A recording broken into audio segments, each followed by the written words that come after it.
Bismillahirrahmanirrahim. Assalamualaikum warahmatullahi wabarakatuh. Alhamdulillah wassalatu wassalamu ala Rasulillah wa ba'd. Berkait tentang apakah di dalam Al-Qur'an itu ada atau bisa kita sebut sebagai komponen daripada musik, atau apakah di dalam Al-Quran itu terdapat suratnya para pemusik gitu ya yang sedang viral itu. Nah, saya membantu untuk menjawab hal ini, dan setelah saya telah dari berbagai literasi yang saya telah baca, saya dapati memang menurut para kalau kita cari di literasi klasik para imam atau empat mazhab itu memang membedakan ya, secara umum membedakan antara musik, kemudian al-ghina, kemudian al-ma'azif. Nah, kalau al-ghina, kata Ibnu Hajar di dalam Syarh Fathul Bari, al-ghina yutlaqu ala raf'i shaut. Al-ghina yaitu nada itu apa? Yaitu sesuatu yang disebut ala raf'i shaut, terhadap nada tinggi. Nah, itu namanya itu ya, al-ghina, nyanyian gitu ya. Nada-nada. Nah, ini al-ghina ini sebenarnya tanpa adanya alat-alat musik. Jadi panjang, pendek, intonasi itu ya, kemudian ada jeda ketika dia bernyanyi gitu ya. Nah, itu adalah al-ghina dalam bahasa Arab. Sedangkan kata al-ma'azif ya, di dalam hadis-hadis itu ada, yaitu artinya alat musik. Jadi dua poin ini berbeda gitu.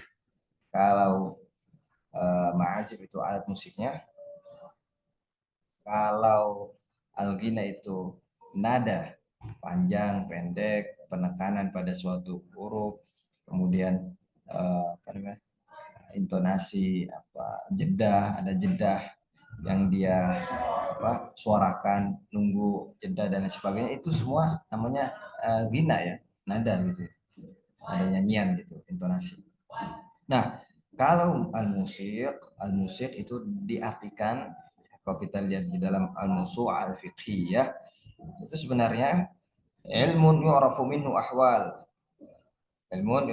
ahwal, al-nagham ya.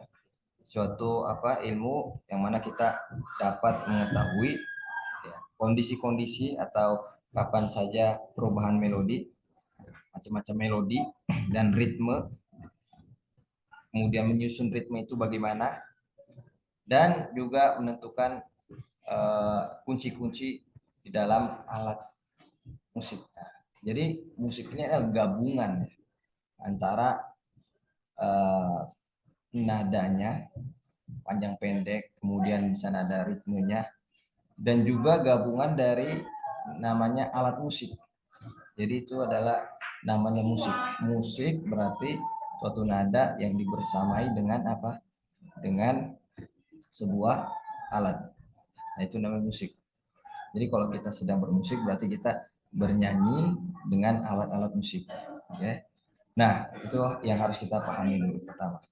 Kemudian, kenapa kok kita katakan di dalam Al-Quran, atau ya dalam Al-Quran itu ada surat musik atau surat asy-syu'ara.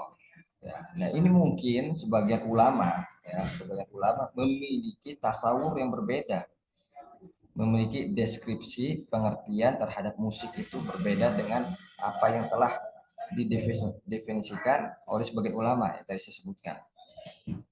Bagaimana mereka mengatakan bahwasannya di dalam Al-Quran itu jelas-jelas ada namanya bagian dari musik.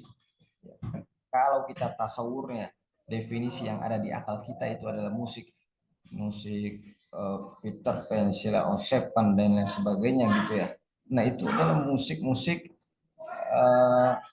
yang kita pasti tidak akan dapatkan di dalam Al-Quran secara letterleknya. Tapi komponen-komponen pada musik itu ada di dalam Al-Quran. Nah, ini yang mungkin bisa disamakan persepsinya, ya, bahwasanya para ulama sebagian ada yang mengatakan bahwasanya Al-Qur'an itu mengandung, ya, sebagian komponen daripada musik. Nah, ini yang tentunya musiknya tanpa alat ini, ya. Jadi musik itu tadi berkomponen, ada nadanya, ada ritmenya, komponen satu. Yang kedua itu ada komponen alat musiknya. Nah, maka Al-Quran ini mencakup apa? Bukan alatnya, tapi apa? Komponen daripada musik, yaitu dari nadanya, panjang pendeknya, kemudian ikhfa, idhar, dan lain sebagainya. Itu kan sebuah inovasi dan juga gaya di dalam apa? Bernyanyi. Misalkan kalau kita bernyanyi tentunya ada panjang pendek. Di dalam Al-Quran juga ada seperti itu. Ada guna, nah itu kan sebuah intonasi, sebuah melodi, ritme, yang mana kita kadang membaca Al-Quran itu berhenti, ya kan, itu beritme. Nah itu beritme berarti di situ ada komponen musik. Nah, kata ulama Al-Quran itu mengandung komponen musik atau mengandung musik. Maksudnya itu komponen, ya, komponen daripada bermusik itu. Nah, bahkan kalau kita sekilas, ya, membaca kitab yang sangat agung, yaitu An-Nabaul Azim. Nabaul Azim punya Syekh Abdullah Ad-Dirras, itu beliau mengatakan bahwasanya Al-Quran itu mengandung musik. Jadi bukan Ahdi Hidayat saja yang pertama kali mengatakan bahwasanya Al-Quran itu adalah mengandung apa? Mengandung atau surat Asy-Syu'ara.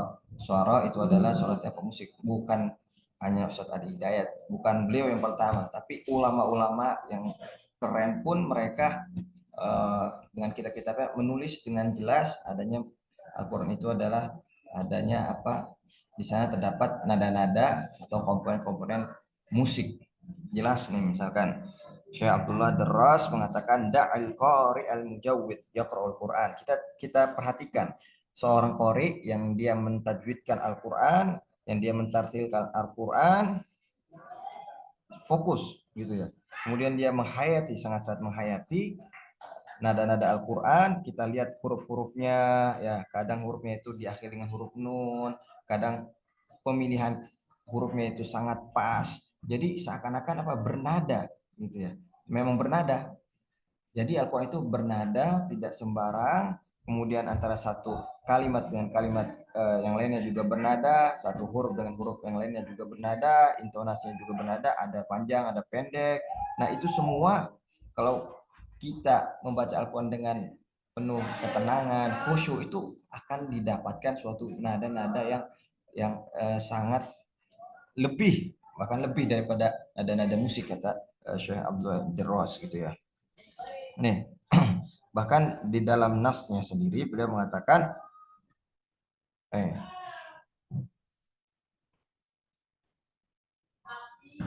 wala annahu laisa wala bi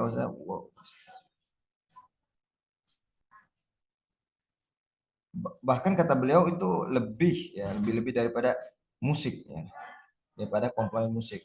Kata beliau apa? Wasatajidu syai'an akhar la tajidu fil musiqah. Bahkan bukan hanya menirukan musik saja, lebih daripada musik itu yang dimiliki Al-Quran. Wasatidu syai'an akhar la tajidu fil musiqah wala fi syair. Di dalam syair itu kamu tidak akan mendapatkan di dalam Al-Quran itu kamu tidak akan mendapatkan apa apa yang ada di dalam syair. Artinya sangat-sangat dia bernada seperti musik, tapi itu lebih lebih lagi daripada musik, daripada apa, syair. Syair itu kan uh, itu memang ada kaidahnya, ada arut, qafiyah, dan lain sebagainya, yang mana itu juga bernada.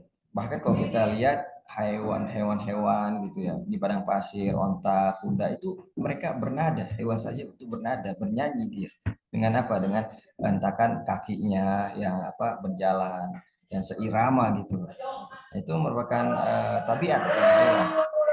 Maka manusia juga sebenarnya mereka uh, dengan bernyanyi itu sudah secara tabiat.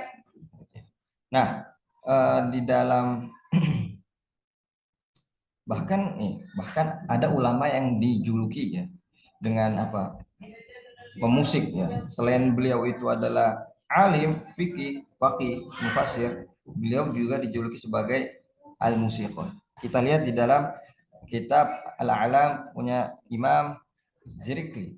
Kata beliau yaitu Ibnu Humam ketika menerjemahkan biografinya Ibnu Humam, beliau berkata beliau adalah falakiyun musiki. Beliau adalah orang yang jago di dalam ilmu falak dan musik. Jadi perbedaan yang terjadi itu bukan, atau hal yang sedang viral itu adalah bukan suatu yang baru sebenarnya. Sudah ditulis oleh para ulama baik modern maupun kontemporer tentang musik tadi. Tentang musik, ada yang mengatakan secara nasnya bahwa Al-Quran mengandung komponen daripada musik, itu bernada dan sebagainya.